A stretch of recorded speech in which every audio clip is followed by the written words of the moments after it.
Okay, we'll go ahead and get started now. Welcome everyone to today's webinar, Exploring Office to Residential Conversions. My name is Savannah Blance Maria. I am the Programs Coordinator at Connecticut Main Street Center.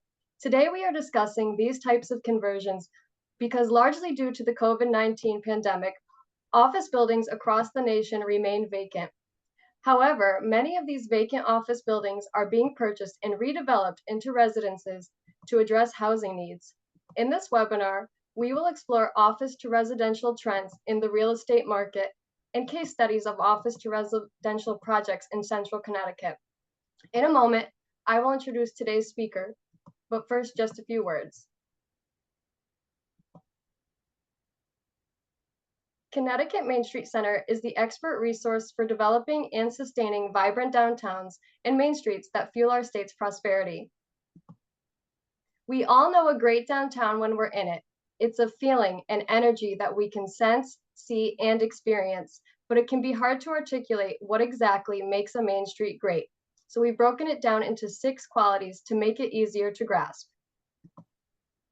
There is always dedicated Main Street management.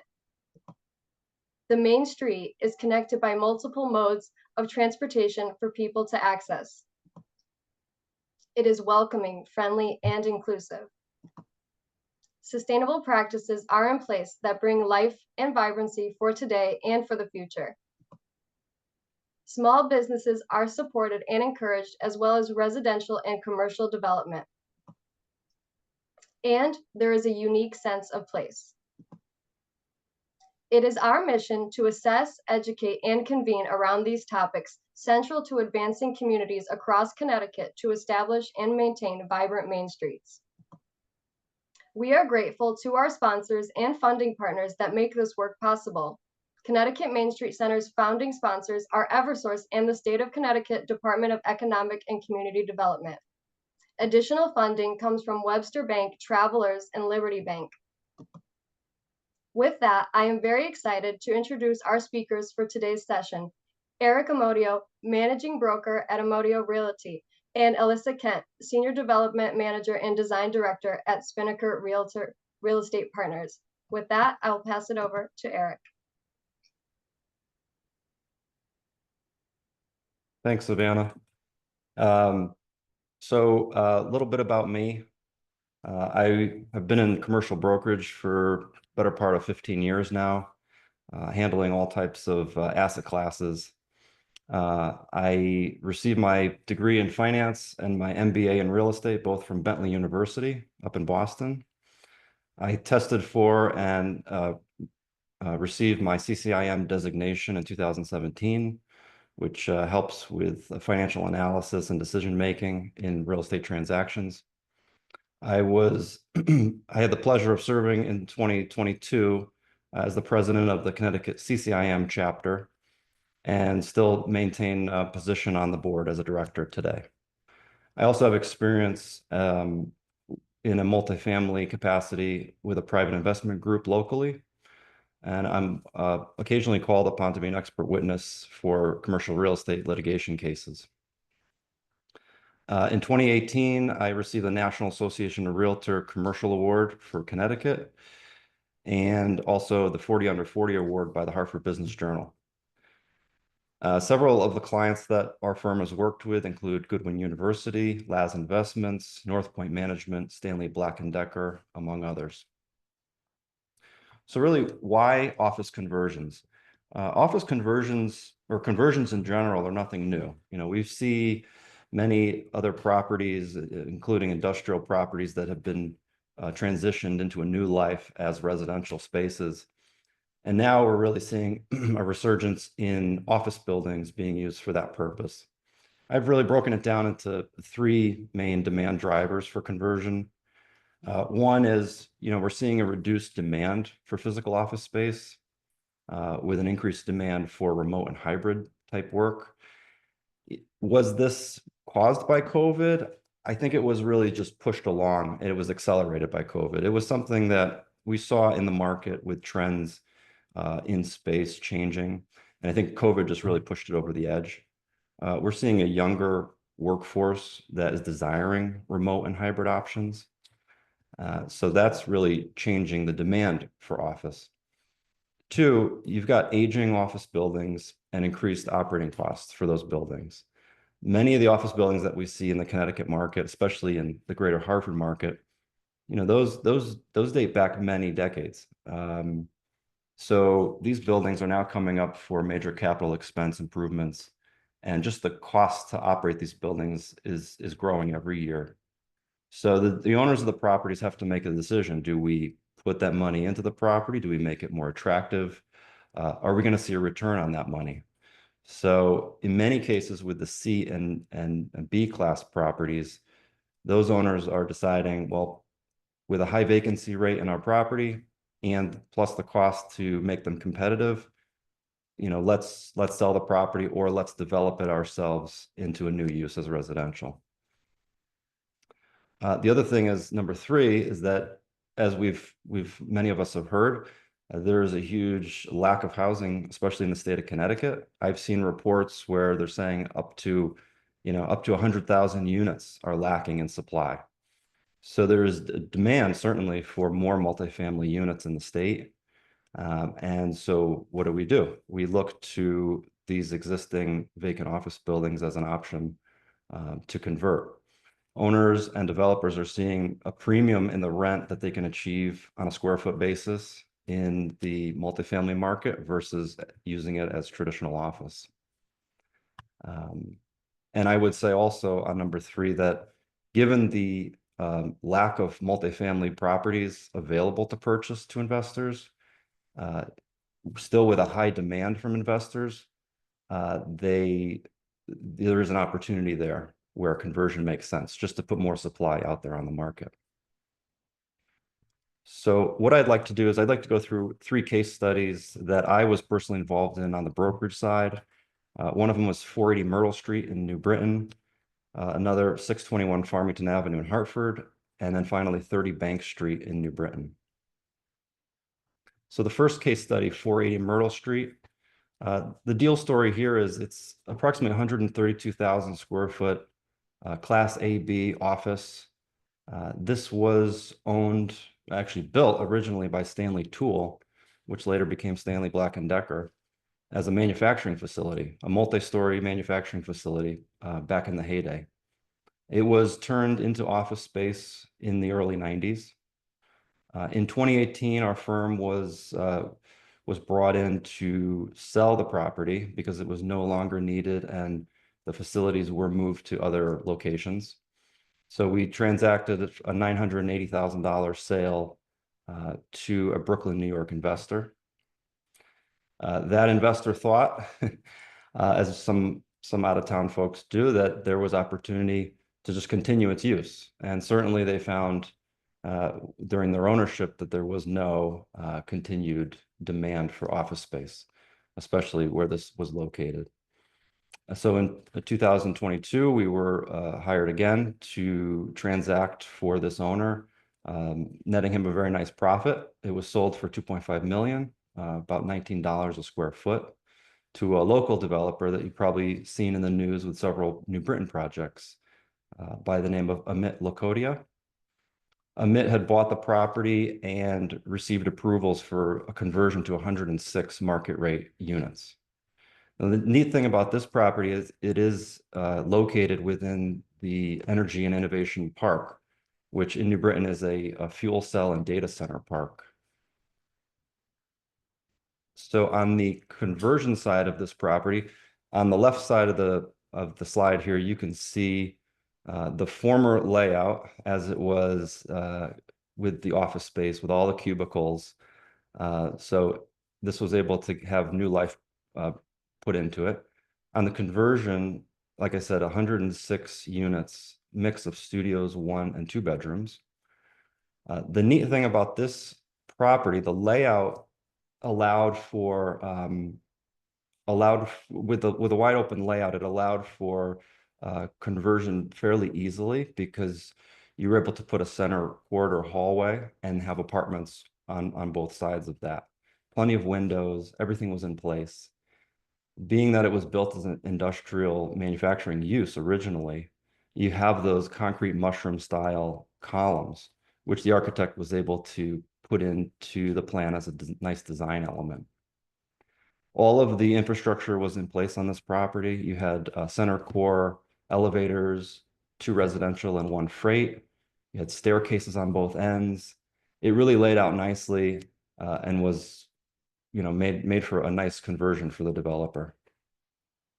Now, this property, as I said, was in an area that mainly was residential. So as it's kind of grandfathered use, what the municipality did was they used an ARUD zone, adaptive reuse of underutilized industrial buildings district. And that's how they were able to take this property, former office, and allow it through their zoning to become multifamily residential. On the next slide, there's a few pictures here of kind of the former 90s office that it once was. And then the following slide was the proposed conversion that is in progress as we speak. So these are some renderings that include, the movie theater room, some very nicely appointed market rate apartments, and then one of the mock-up layouts that you can see here. So all in all, a very nice conversion that is in progress. There were a few delays that I've heard from the developer in financing, which we'll talk about. But it is moving along, and I believe they're slated for a spring, summer opening. The next case study I want to talk about is 621 Farmington Avenue in Hartford. This is located just a stone's throw from the West Hartford line, right on Farmington Avenue. This deal was also interesting in the sense that it was in a great location. It just didn't work as an office building anymore. At the time of sale, this was 90% vacant. There really were only 2 small mom and pop tenants in the building. It was in very rough shape internally, had been pretty much abandoned in its use for years. It did have a few great elements, though. It was in a great location, or is in a great location. It does have surface parking lot right behind it for 24 cars. It's right on the transit line. You have a bus stop right in front of the property. And so we were brought in on the brokerage side in this past year, 2024, to rebalance our client's portfolio. This was one property within their large portfolio. And this was just something that wasn't making sense for them anymore. And we marketed the property as a residential conversion and had tremendous interest. And I think that's the theme here, is that as the broker, how it's marketed for its next life makes all the difference in the sale. So all 3 of these case studies, they were marketed as residential conversion projects rather than marketing them to an office user or an office investor. So we had the sale here, $700,000 or $32 a square foot. The one thing I'll say on this project is that the buyer was, I guess he really, he had a lot of faith in it. He closed on the deal without going for any approvals. It was a very short timeline on the closing, and he really just felt that it was going to work no matter what. So he bought the property, planned for 20 to 24 units. I had a call yesterday with him, and he actually got it approved for 29 units. So it really is working out nicely. So it's still in its planning and development stage. These are a few before photos. As I said, very rough. It was left, it was never really maintained well. It was just left in this state in the photos at the time of sale. And as I said, it's still in this development stage. So I don't have any renderings to show, but I'm sure it will turn out very nicely. The final case study I want to discuss is the 30 Bank Street in New Britain. And if you've been through downtown New Britain lately, there's a beehive of activity. You have the Brit and the High Railer ground up new developments, approximately 200 market rate units going up. The 30 Bank Street property is just behind those 2. So it's adjacent to the Connecticut Fast Track bus terminal. It's a great location. This is a 27,000 square foot building, Class B, very nicely maintained. It was owned and 100% occupied for use by the Connecticut Bar Association. We were brought in on the brokerage side in 23 to do a sale of the property. It just didn't work any longer for the bar association. They felt they'd rather relocate and become a tenant.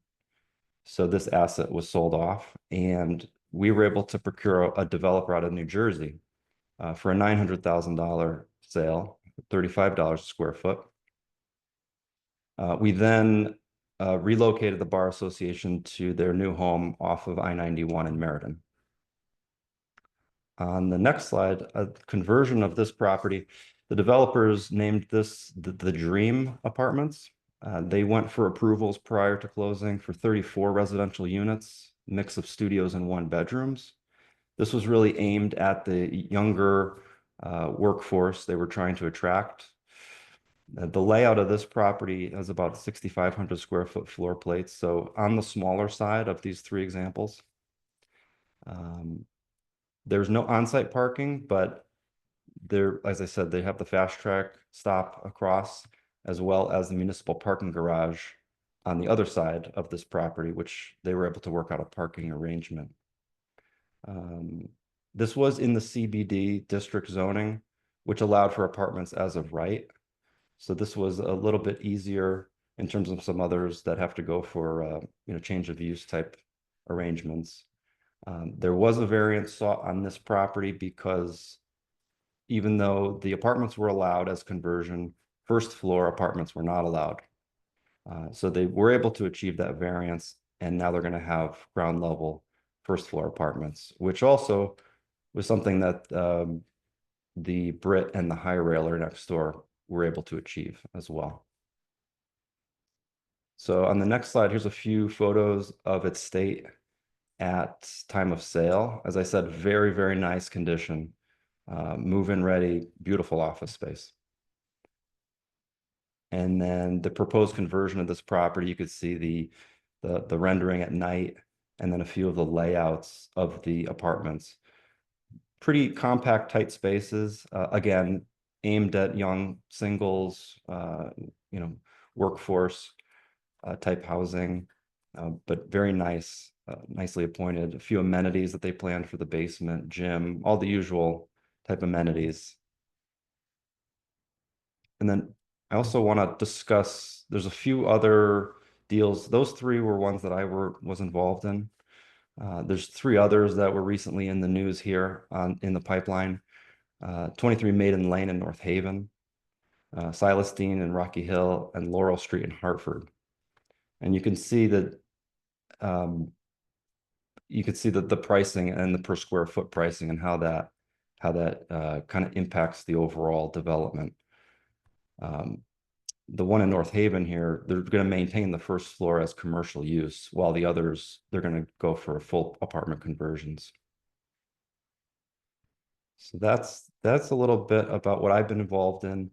I'll turn it over to Savannah. Thank you so much, Eric. Thank you. If there are questions that we'll answer at the end, please feel free to drop them in the chat or the Q&A. And with that, I will pass it over to Alyssa Kent. Thank you. Thanks again, Eric. Great. Good morning, everybody. My name is Alyssa Kent. I am Senior Development Manager for Spinnaker Real Estate Partners. I'm also a proud board member of Connecticut Main Street. My background is I'm trained as an architect. I went to architecture school at Rensselaer Polytechnic Institute, and first entered the development world working with Becker and Becker Associates, where we had an integrated architecture and development studio based here out of Fairfield, Connecticut, and did work throughout the tri-state. And spent 12 years with them designing and learning the ropes of the development world before later joining Spinnaker, where I've been for I think 7 years now. In total, I've developed, personally developed in a project management basis about 5,500 units and over $1 billion of assets in much larger portfolios, but these are kind of the direct projects that I was managing. and have done a few office to residential conversions that I'll highlight in two case studies. But underscores the impact of conversions of many types within the marketplace. Our specialty at Spinnaker, but also at Becker and Becker, is in multifamily housing and mixed use developments. And we've used in both firms have used conversions of different types, whether industrial to residential or office to residential, particularly when we're looking at multi-phase developments and historic preservation. So on the screen, you can see just a highlight of some of the projects I've worked on. Most of these are within the tri-state area.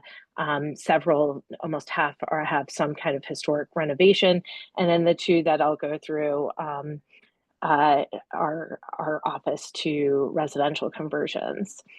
So the first one I would want to talk about is a project that's currently under construction called 55 Elm Street.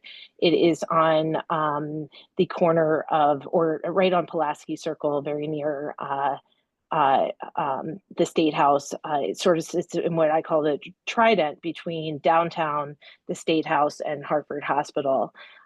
This is a landmark building that's undergoing a historic renovation.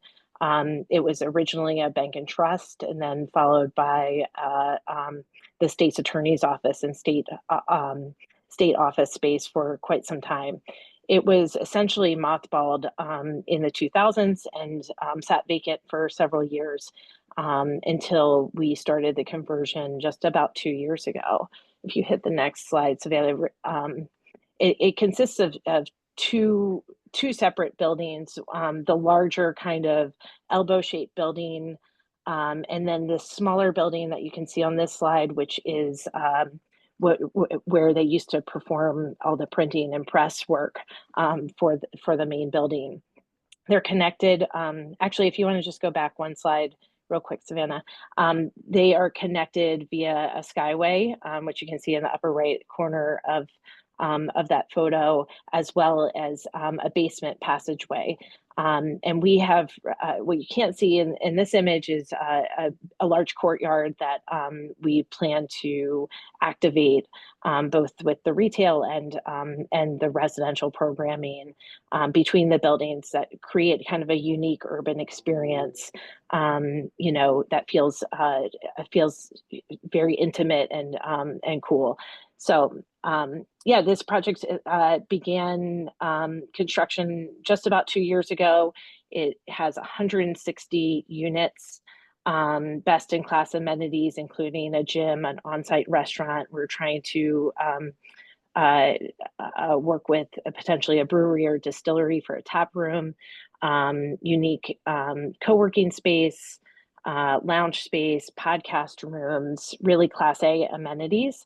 There is a portion of affordability within our deal with the city of Hartford and with financing from the Capital Region Development Authority, in addition to compliance requirements within the actual development and construction. And what's unique about 55 Elm Street is a couple of things. It's obviously the historic nature of the building and its history. It had quite good layouts and opportunity for conversion to residential, but it also had these opportunities for some destination style retail and commercial aspects, including this on-site restaurant, which will operate sort of like a hotel restaurant, as well as this space below the building in this image, the press building, that offers kind of a really deep, vast space that, again, we're trying to attract a kind of a tap room or destination style amenities towards. If you can go to the next slide. Just wanted to talk a little bit about, I think Eric did a great job talking about some of the smaller projects and smaller buildings, and how those can be great repurposes into residential.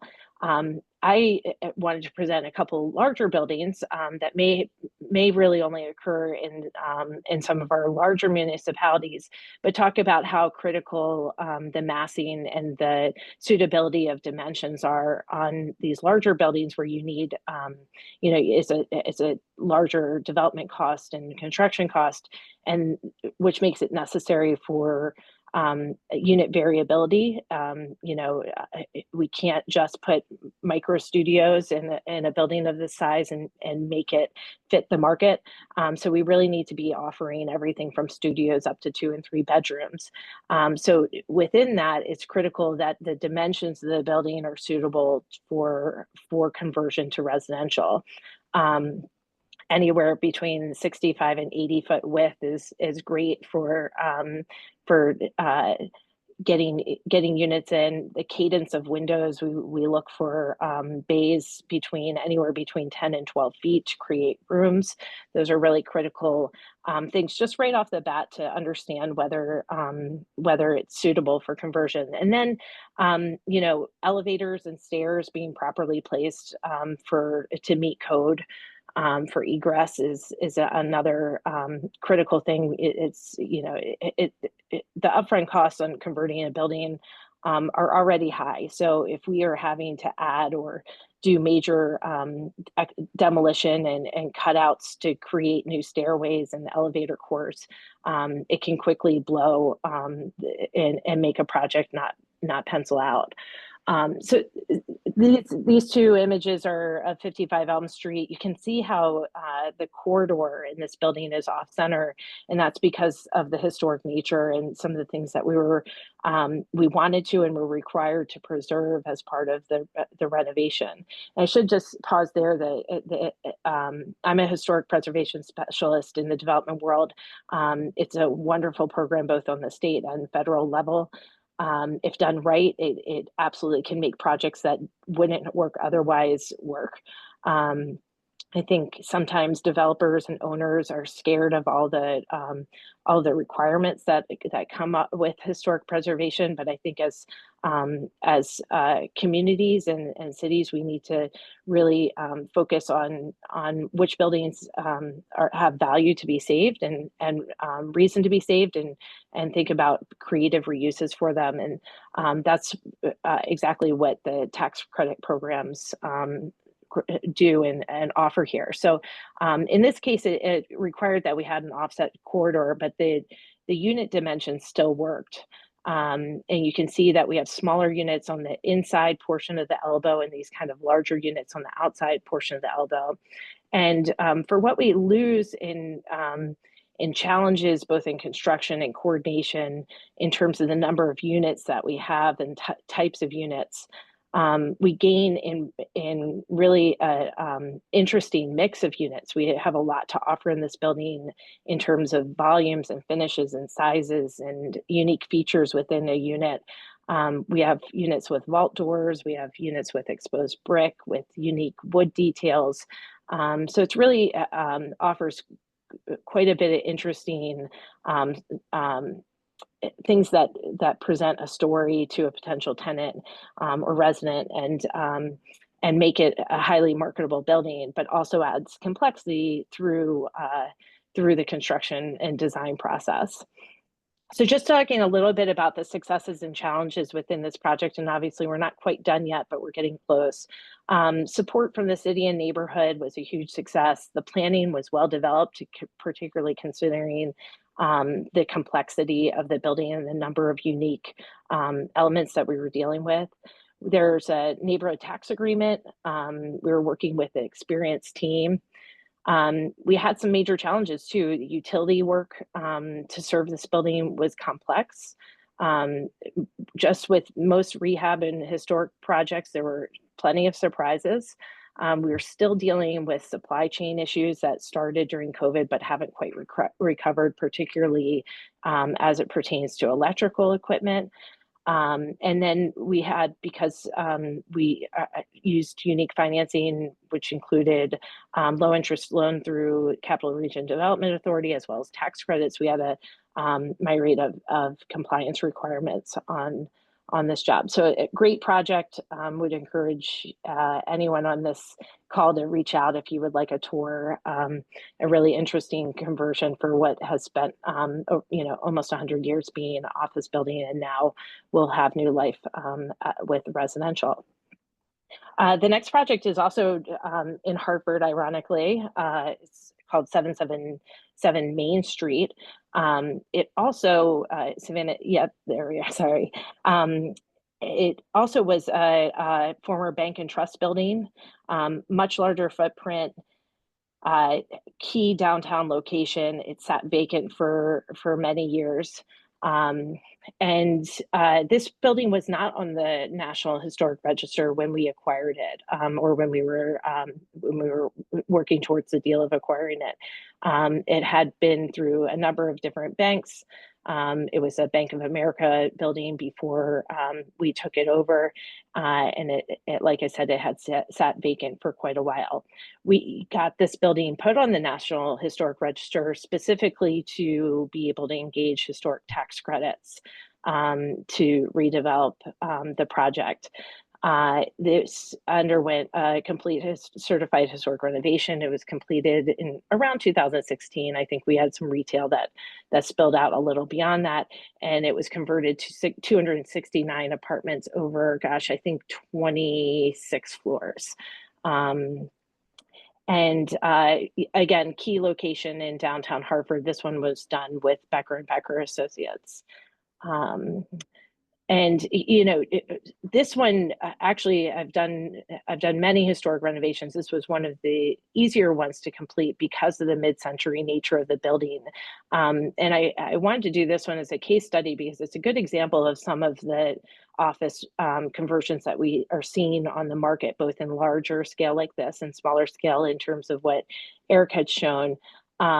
And mid-century, I think many of us don't think of mid-century buildings as having historic value, but they certainly are being recognized. This one was Welton Beckett building, who was an accomplished architect. So it's always worth understanding the history of the building, even if it doesn't sit on a historic register, to determine maybe what the value of the preservation might be. If you want to go to the next slide, Savannah. And so this photo is of the top floor amenity space at 777 Main, which was restored to really emulate what had been there. The building was in fantastic shape. From a finishes perspective, there was no guessing as to what the historic components were of the building, but had some challenges in regards to some of the mechanical aspects and challenges because the building was essentially mothballed and without power for quite some time. So that's always an important part of assessing these buildings for reuse, is the condition that they are in, how long they've been vacant. As Eric alluded to, some of his buildings were well maintained, and that's obviously makes the dollars and cents work out a little quite a bit better when we're talking about converting.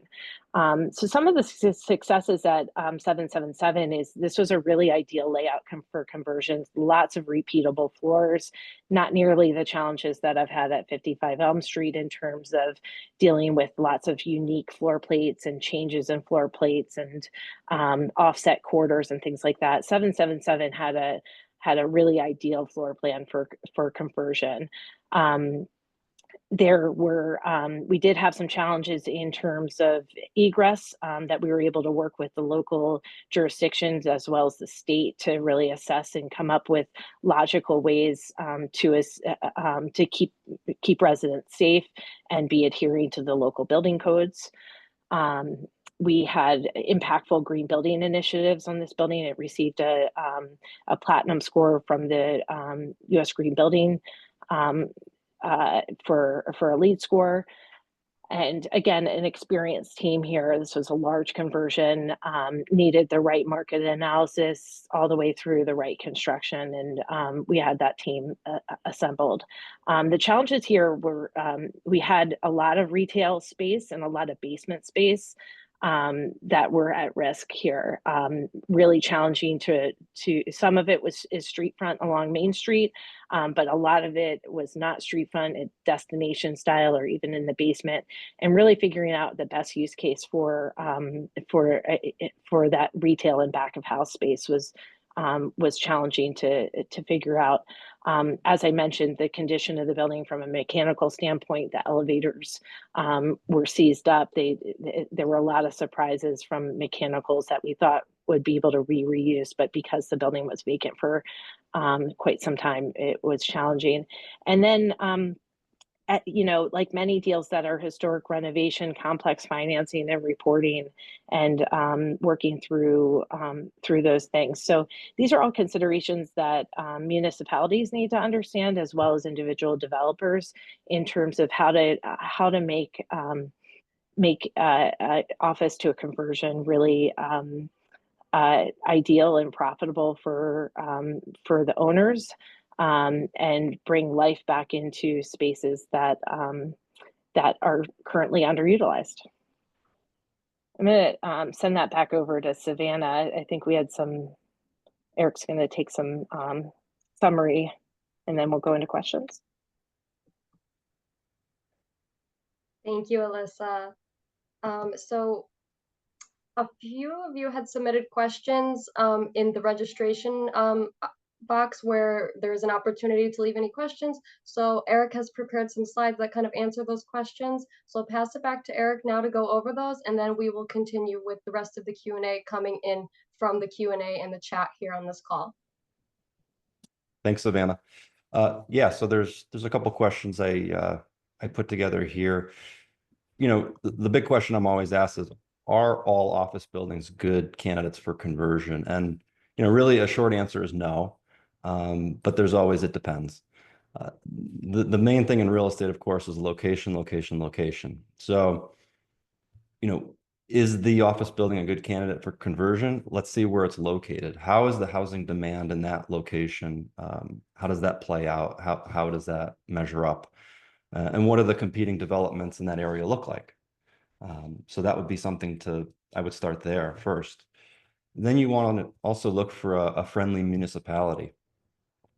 Not all municipalities, I think there's 168 in Connecticut, I believe. Not all of them are developer friendly. And so if I was a developer, I'd want to be focusing my time and efforts and finances in those areas where that it's going to be a very simple, or as simple as possible, permitting process. If you need to go for variances, they're going to expedite those things for you.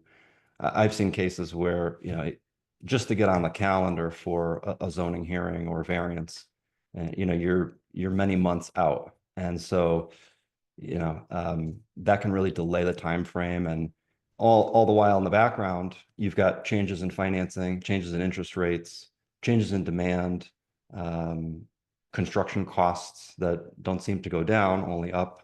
And so you need to move quickly. The physical configuration and condition that Alyssa and I have touched on, that is, I think, a huge factor as well. You've got to look and see, is this particular building a good candidate in that, how does the floor plate lay out? Is it too large? Is it long and narrow? Is it one big box? How will the hallways lay out? Where are the elevators and the staircases in relation to that? Also, the access to daylight. The 30 Bank Street property, I believe they're going to have to actually go and enlarge the windows because it doesn't meet fire marshal regulation now for egress, because they're very narrow windows as they sit. So that's something they're looking at. Mechanical systems. As office buildings, typically, your rent is a gross rent, so all inclusive. So you don't have separately metered utilities, whereas on some of the smaller conversions, they may want to have separate electric, separate gas, separate heat and hot water for the tenants to pay rather than the landlord. So that could be a total changeover, whether it's a good candidate or not.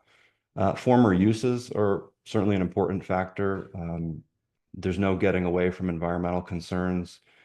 Those have to be taken care of either by the buyer or the seller. So there's always a negotiation factor there.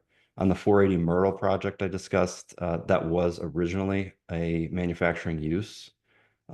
In the 90s, it was cleaned up, and but still, when it went to conversion of a residential, there was a small area that was put on a land use restriction, so that couldn't be touched in the parking lot particularly. So that was a piece of the puzzle in terms of the environmental.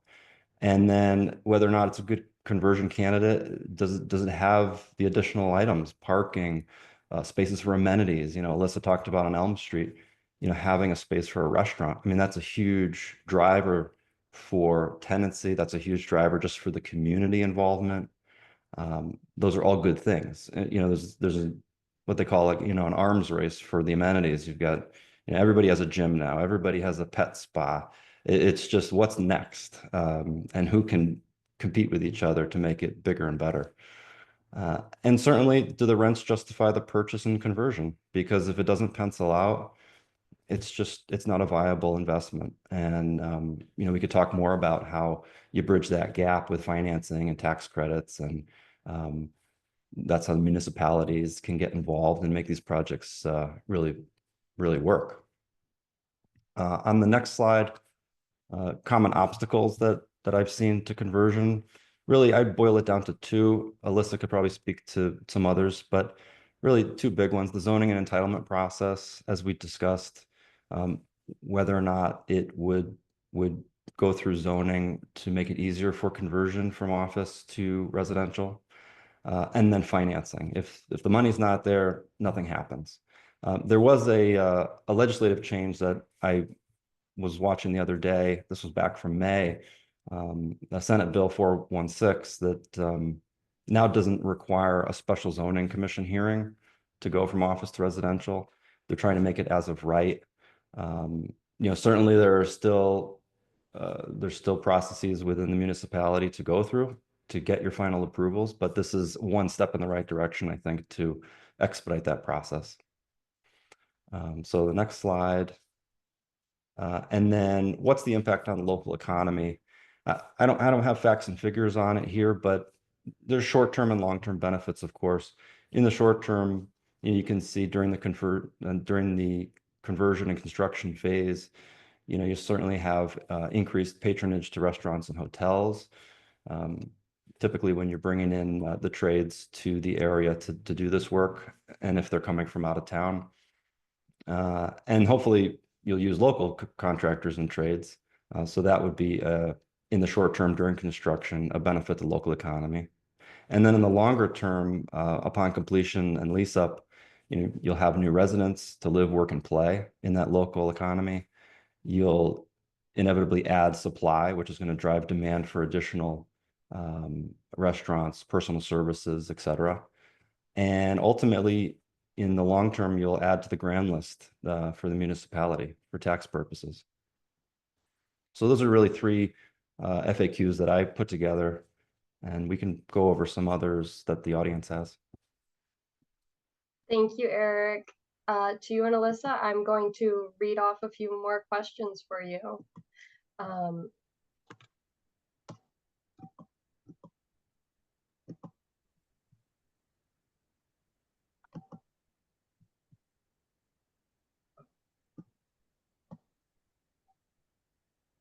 Do you have any statistics on success of conversions over at least a 5-year period? Sure. So, we do strictly multifamily residential and mixed use developments. And there's, in addition to the few that I showed on as case studies, we've successfully sold a few projects that have been demonstrated fully stabilized, continue to be fully stabilized, and then well positioned for sale within the market. And so projects anywhere from things that we're building right now and pre-leasing and through those for sale projects. The key is making sure that you have the right market, that there's demand for the type of housing that's being produced. In my case, we look at we're doing dense rental housing. So we're doing market studies to make sure that we're underwriting the correct rents, and that our rents are going to quickly stabilize and lead to stabilized buildings in a proper amount of time, that we're going to beat our underwriting.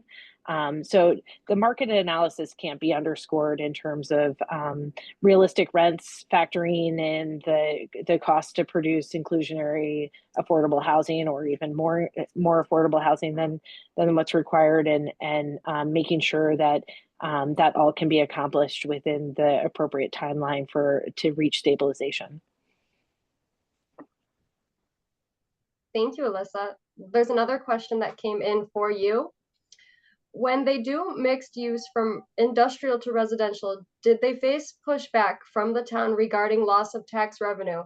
Also, what is allowed to continue in the space once it is converted to residential, i.e. commercial, manufacturing, etc.? Sure. So I haven't been involved in a project where we've had continuing manufacturing during conversion, or even on the same site. I'm sure there's examples out there, but we participate in conversions where their use is completely changing over. Most of the time, I haven't encountered a deal yet where the conversion to residential doesn't grow the grand list. So that's a unique circumstance. There's certainly deals out there where tax revenue was coming in for prior uses, and maybe there's an interim change in tax revenue. But all the deals I've participated on have shown increased tax revenue, at least after a pilot or a phase in of taxes. Certainly, tax structure is an important part of penciling out a deal if that's what the deal requires. And municipalities need to look to their economic goals to understand how long they can wait for either that tax revenue to stabilize or to increase per the development. I don't know if do you have anything to add there, Eric, in terms of have you seen projects where the town is getting significant tax revenue from a commercial building, and it's gone down because of conversions? No, I haven't. I mean, the ones that I've been involved in, these have pretty much been vacant or nearly vacant properties anyway. And so even during that, kind of ramping down of its office use, certainly it's in the interest of the ownership, even prior to them thinking of selling, to keep fighting their tax bill and trying to drive that number down as low as possible with little income on the property. So yeah, as you said, I see it, maybe not year one, but certainly as you ramp up, and if you have different tax deals that have been worked out to make the project pencil, in the longer term, you have certainly an increase big time from its former use. Thank you. Are there changes to the state building and fire codes that would be helpful in facilitating these conversions? It's a good question. Yeah, it's a loaded question. It's so unique. I think every time I've thought of a change to fire codes that would help a historic renovation or a conversion, the next project presents kind of a whole new unique set of circumstances. So I think ultimately giving the jurisdiction authority does help when we can have a smooth and process for reviewing unique conditions, understanding risk. I've done plenty of state building code modifications over the years, and that process has improved, and I think continuing to improve that process, and taking away kind of the barriers and the length of time that it takes to get through them. But that's a good question, and it maybe is a good place for like a little roundtable at some point to take key stakeholders and understand what are the challenges that we've seen in projects since the last building code adaptation, or adoption, and look at what we experienced in development and construction that either added cost or time, and see if there's common threads there. But in the interim, I think continuing to expedite and have smooth processes for unique overview and appeals processes is the best we can do. Thank you. Is there a reason that these projects tend to be rentals as opposed to condos or co-ops that allow for ownership? That's a good question. I actually have been thinking that, with such the influx of rental housing that's been coming on the market the past, 5, 10 years, 15 years, really don't see a lot of new condo projects, at least, in my local market here, Greater Hartford. But it certainly was something that over the years, folks have said to me, why aren't there more condos being built? And, it may just boil down on the developer side to, sources and uses of the funds. Are they able to get the types of funds and the types of tax breaks and the types of grants and those things? If it was going to be a condo project, I don't know the answer, but that may be one of the reasons. And certainly from the brokerage side, I see much more demand from institutional investors that are going to buy, several hundred unit property as an investment versus, the return for, single individual buyers of condo units. Yeah, Eric, you hit the nail on the head in terms of marketability of a for sale package at the end. We do not engage in condos, and it really boils down to one thing: is the exposure for litigation from multiple parties is too great to bear in an overall risk assessment. So it's a change in the market that I think we're seeing everywhere in the country. There's obviously been a number of cases recently that have highlighted the amount of exposure. The collapse of the building down in Miami. There's several fires in condominium. But there's examples of much more minor things, obviously not minor to residents that are living there and that have owned their condominium, but water leaks, deficiency in materials or piping or things like that. Either in a rental environment, you're handling that as ownership, you're submitting one insurance claim, you're handling things internally. In a condominium environment, you're being sued by individual owners in addition to the condominium association. It's really a challenging environment. Thanks, Alyssa. Eric, there's a question for you. Was your firm involved in any of the early efforts to change zoning prior to marketing these properties as residential conversions, or was that path cleared for you before you came into it? So our firm wasn't brought in on that side of things. We brought these to market as they sat, without going for any pre-approvals or change of use. At the time that these properties were sold, the demand was just so great that it was a seller's best case. There are multiple offer scenarios all around, and the buyers took that risk on or put it into their due diligence that they would go for those approvals as part of their purchase. In the 30 Bank Street sale, that was like I said, a CBD zone, which allowed apartment conversion by right. They still had some other variances and things that they went for. The 480 Myrtle Street, that was a very long, well, relatively long. It's probably 18-month start to finish on that with the A-RUD zoning and all of the elements that went into that closing. But we were not brought in to do any change of use or get anything pre-approved prior to marketing. Thank you. And Eric, one more thing for you. In any of the the developments that you showed in your presentation, like the case studies, are there any affordable units in these developments, and affordable as defined by state statute? I want to say that's a great question. That's a great question. I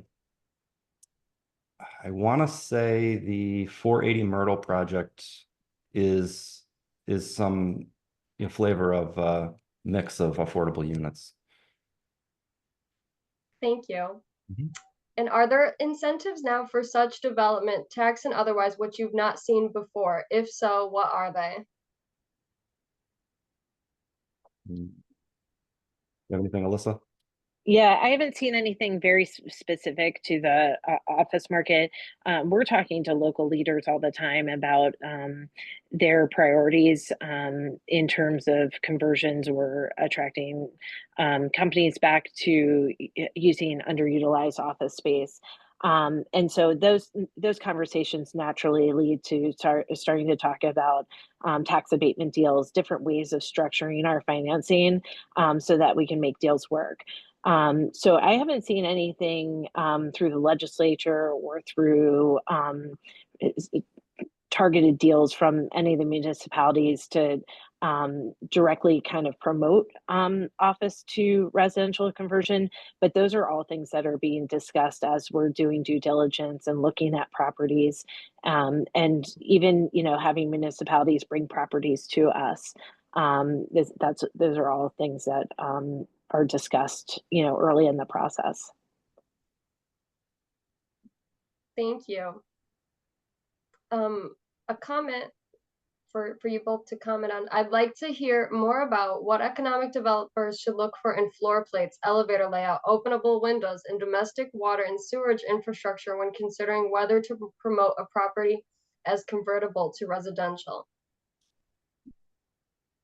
Yeah, so from an architecture perspective, if you have, if a municipality has an expert in-house that can kind of take an assessment of like basic building code, distance of corridors, exit distancing, like I said, anywhere between 65 and 75 feet of a depth of a floor plate is a great depth, whether it's straight in line or goes in a U shape or even a full circle.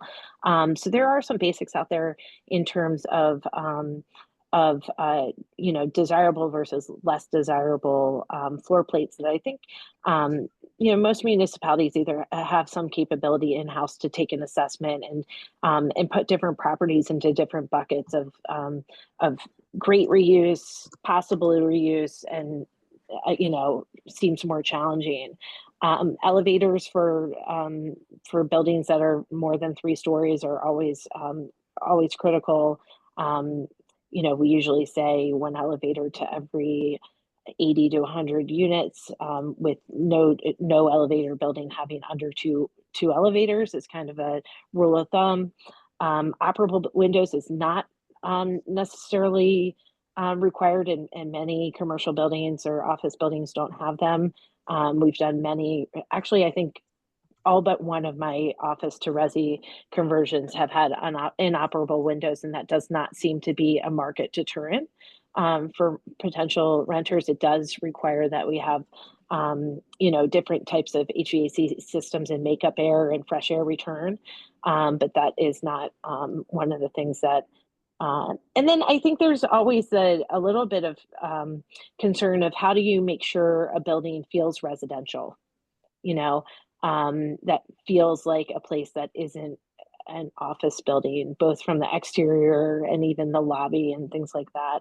And working with design teams and or even on a municipal level to say, like, I can envision how that could feel more residential, like somewhere where that somebody, a prospective resident, wouldn't just walk by and not even realize it's an apartment building.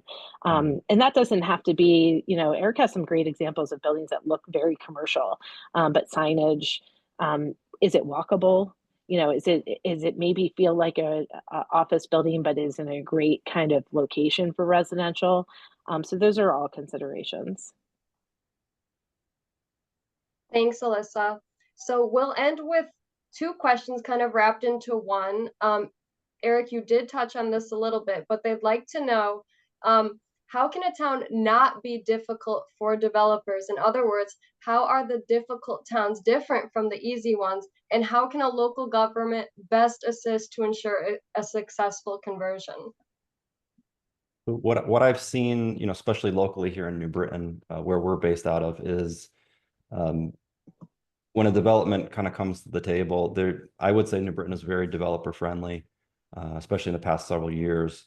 And what I see at City Hall is they all kind of come together. All the departments come together and they take lead on it, and they make sure that all of the meetings and everything can kind of happen as quickly as possible and try and fast track. And I think that that's really the takeaway, is how the municipalities, if they can fast track things, and just talk with the developer and say, what are your pain points? How can I make this easy for you?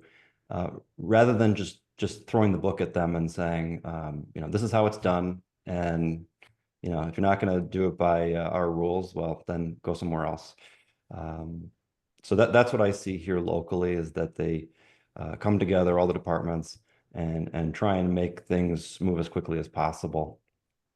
Certainly if they can go to other extents, like, dropping permitting fees, or, cutting the number of meetings that are required, or, changing some of their rulings on what needs a variance and not. It's a little bit of a bigger discussion, but certainly there are pro-development towns and cities in Connecticut versus those that are not.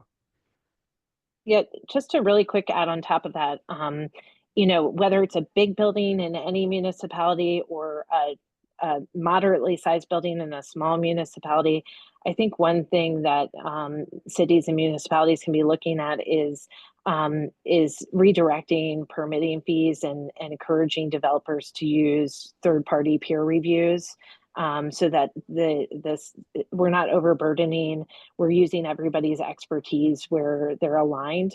So if your building department or your engineering department is accustomed to working in single family houses and the like, let's keep them working on that. And a complex conversion, we can use a third party review, a peer review model that will be better for everyone, is something that I think really can change in Connecticut.